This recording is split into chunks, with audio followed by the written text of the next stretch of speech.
ஸ்ரீ சதுரசித்தி லிங்க மாஹாத்மியம் 42ஆம் அத்தியாயம். கங்கேஸ்வரர். கங்க ஈஸ்வர லிங்கம்.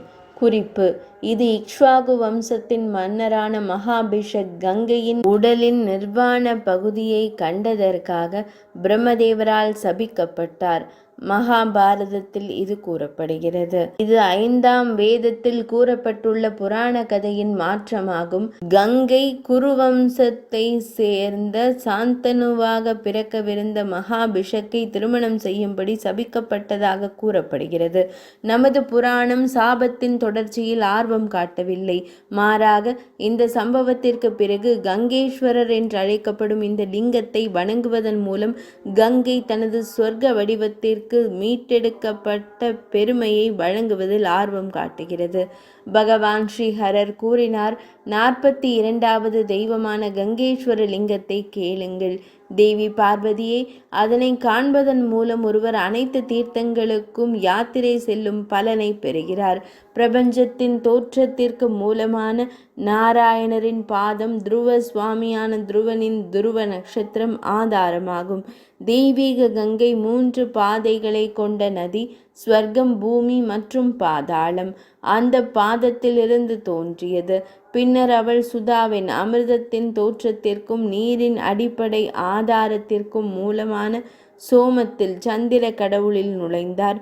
சூரிய கதிர்களின் தொடர்பால் புனிதமடைந்த அவள் அளவு அதிகரித்து மேருவின் சிகரத்தில் மேல் பகுதியில் விழுந்தாள். அதன் பிறகு அவள் 4 நீரோடைகளாக பாய்ந்தாள். மேருவின் சிகரங்களிலிருந்தும் முகடுகளிலிருந்தும் விழும் பெரும் புகழுடைய நதிக்கு மேலும் ஆதரவு இல்லாமல் சுற்றிலும் தண்ணீர் பரவி கீழே விழுந்தது. பின்னர் நீர் மந்தாரம் மற்றும் அவற்றால் சமமாக பகிரப்பட்ட பிற மலைகள் மீது பாய்ந்தது. தேவி சீத்தை என்று அழைக்கப்படும் நதி சைத்ரரத பூங்காவிற்கு சென்றது. அந்த அற்புதமான நதி அதை வெள்ளத்தில் மூழ்கடித்து அருணோதத்திற்கு சென்றது. அதேபோல் அலக்கநந்தா என்ற நதி தெற்கே கந்தமாதன மலைக்கு சென்று அங்கு மேருவின் அடிவாரத்தில் உள்ள காட்டை அடைந்து தேவர்களை மகிழ்விக்கும் நந்தவனத்திற்கு சென்றது. மானசை ஏரியை மிக வேகமாக வெள்ளத்தில் மூழ்கடித்த பின்னர் அவள் 3 சிகரங்களை கொண்ட மலைகளின் அரசரிடம் திரிஷிகர சென்றாள். அங்கிருந்து, என் அன்பானவளே, அனைத்து மலைகளும் வெள்ளத்தில் மூழ்கின. அவை அனைத்தையும் வெள்ளத்தில் மூழ்கடித்த பின்னர் நதி பெரிய மலையான இமவானை அடைந்தது. அங்கேயே தேவி பார்வதி அவளின் ஜடையில் பச்சை முடிகள் என்னை பிடித்து கொண்டாள். கங்கையை நான் விடுவிக்காத போது அவள் என் மீது கோபமடைந்தாள். சிறந்த முகபாவனை கொண்ட பெண்ணே, என் அனைத்து உறுப்புகளும் வெள்ளத்தில் மூழ்கின. புகழ்பெற்ற பெண்ணே, கோபத்தில் அவள் என்னால் அடக்கப்பட்டாள். அங்கே மற்றும் 100கணக்கான கல்பங்கள் தவம் செய்தாள். பகீரதன் மன்னன் நோன்புகள் மற்றும் துதிகள் மூலம் என்னை சாந்தப்படுத்தினான். பின்னர் தேவி 3 பாதைகளில் பாயும் கங்கையை நான் விடுவித்தேன். வடக்கு குருக்களை வெள்ளத்தில் மூழ்கடித்த பிறகு அவள் மகா காலவனத்தை அடைந்தாள். அவள் சமுத்திரத்தின் கடலின் தலைமை அரசியானாள். அவனுடைய சொந்த உயிரை விட அவனுக்கு மிகவும் பிரியமானவள். கங்கையை சமுத்திரம் நதிகளில் மிகச் சிறந்தவளாக ஆக்கியது. நதிகளின் அதிபதியான அந்த சமுத்திரம், அதாவது நீர்க்கடல், அவளுடன் சுற்றி திரிந்தது. சூரர்கள் ஒருமுறை பிரம்மதேவரின் உபாஸ்தியை பூஜை செய்தார்கள். எனவே அர்ணவ கடல் கங்கையுடன் சேர்ந்து நித்திய பிரம்மலோகத்திற்கு சென்றது. அழகு பெண்ணே, அந்த பெரிய விழாவை காண பின்னர் நதிகளில் மிகச் சிறந்த ஒன்றான கங்கை பிதாமகரை பிரம்மதேவரை அணுகினாள். சந்திரனின் பிரகாசம் கொண்டு அவளுடைய ஆடை காற்றினால் அசைக்கப்பட்டது. அப்போது சூரர்களின் குழுக்கள் தலை குனிந்தன. ஆனால் ஒரு துறவி மன்னரான மகாபிஷக் தயக்கமின்றி நதியினை கண்டார். அவரது அணுகுமுறையை கவனித்த பிரம்மதேவர் அவரை கண்டித்து அவரிடம் கூறினார்: நீ மரண உலகில் பிறப்பாய், அதன் பிறகு ஸ்வர்க்க உலகங்களை அடைவாய். புகழ்பெற்ற பெண்ணான கங்கையை கோபக்கார கடலினால் நீர்க்கடலினால் நீ சபிக்கப்பட்டாய். என்னை விட்டுவிட்டு நீ இன்னொருவரிடம் பற்று கொண்டாய். எனவே நீ குறுகிய ஆயுள் காலம் கொண்ட மரண உலகத்திற்கு செல்வாய். மிகவும் துன்பப்பட்ட நீ அங்கு பெரும் துயரங்களை அனுபவிப்பாய்.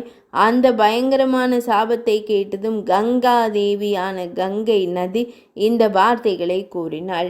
தேவர்களின் சபையில் முன்னிலையில் எந்த குறையும் இல்லாமல் நான் ஏன் சபிக்கப்பட்டேன்? நான் கற்புடையவள். உண்மையில் என் கணவரை என் மிக முக்கியமான உயிராக நான் கருதுகிறேன். எல்லா இடங்களிலும் இருக்கும் காற்றினால் ஆடை உயர்த்தப்பட்டது ஒரு சிறிய சறுக்கல் மட்டுமே.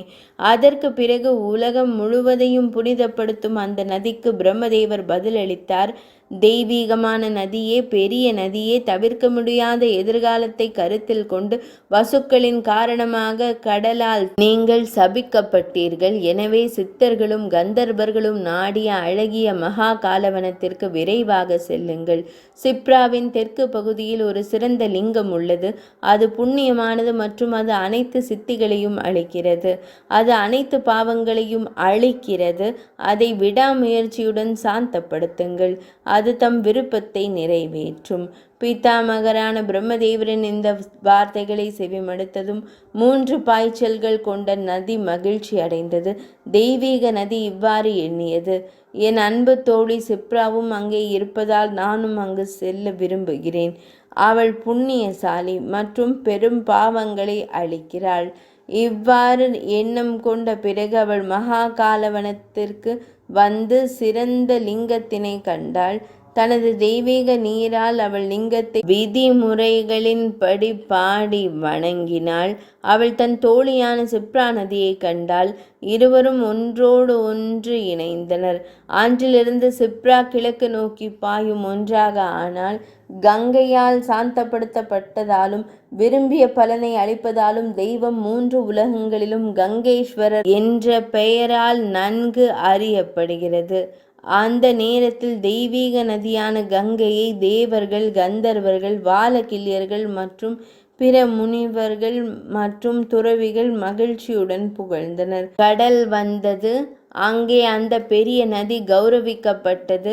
கங்கையிடம் லிங்கம் கூறியது: பூமி இருக்கும் வரை மிகவும் புண்ணியமான 16இல் ஒரு பகுதி கங்கையின் லிங்கத்திற்கு அருகில் இங்கேயே இருக்கட்டும். அதற்கு நீலக்கடலும் சம்மதித்தது. அப்படியே ஆகட்டும். இதற்கு பிறகு கங்கை தனது 16இல் ஒரு பங்கை விட்டு திரும்பினாள். என் அன்பான பெண்ணே, சிப்ரா நதியில் நீராடி புனித நீராடல் செய்து கங்கேஸ்வரரை தரிசிப்பவர் சந்தேகத்திற்கு இடமின்றி 1000 பசுக்களை பரிசளித்த தானமளித்த பலனை பெறுகிறான். அனைத்து தீர்த்தங்கள் மற்றும் அனைத்து புனித சடங்குகளின் பலனை பெறுவான். சிறப்பாக செய்யப்படும் அனைத்து யாகங்களின் பலனையும் அனைத்து தானங்களின் பலனையும் அவன் பெறுவான். அழகான பெண்ணே, தொடர்ந்து பயிற்சி செய்யப்படும் அனைத்து யோகங்களின் பலனையும் அவன் நிச்சயமாக பெறுவான். அழகான பெண்ணே, தர்மாரண்யம், பால்குண தீர்த்தம், புஷ்கரம், நைமிஷம், கயை, பிரயாகம், குருக்ஷேத்திரம், கேதாரம் மற்றும் அமரேஸ்வரம் போன்ற பூமியின் அனைத்து தீர்த்தங்களும் அங்கே உள்ளன. சந்திரபாகை, விபாஷா, சரயு, தேவிகா போன்ற அனைத்து புனித நதிகளும், குஹு, கோதாவரி, சத்குரு, பாகுதா மற்றும் வேத்ரவதி ஆகியோர் கங்கையுடன் சங்கமிக்கின்றனர்.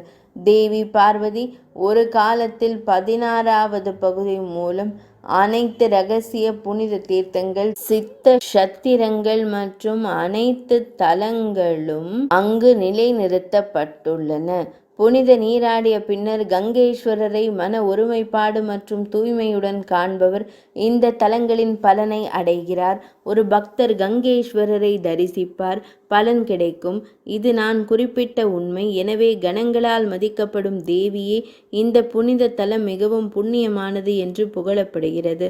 இவ்வாறு தேவி கங்கேஸ்வர தேவரின் பாவத்தை அளிக்கும் சக்தி தங்களுக்கு கூறப்பட்டுள்ளது. இப்போது மகா தெய்வமான அங்கேஸ்வரரின் கதையினை கேளுங்கள். 42ஆம் அத்தியாயம் இனிதே நிறைவடைந்தது.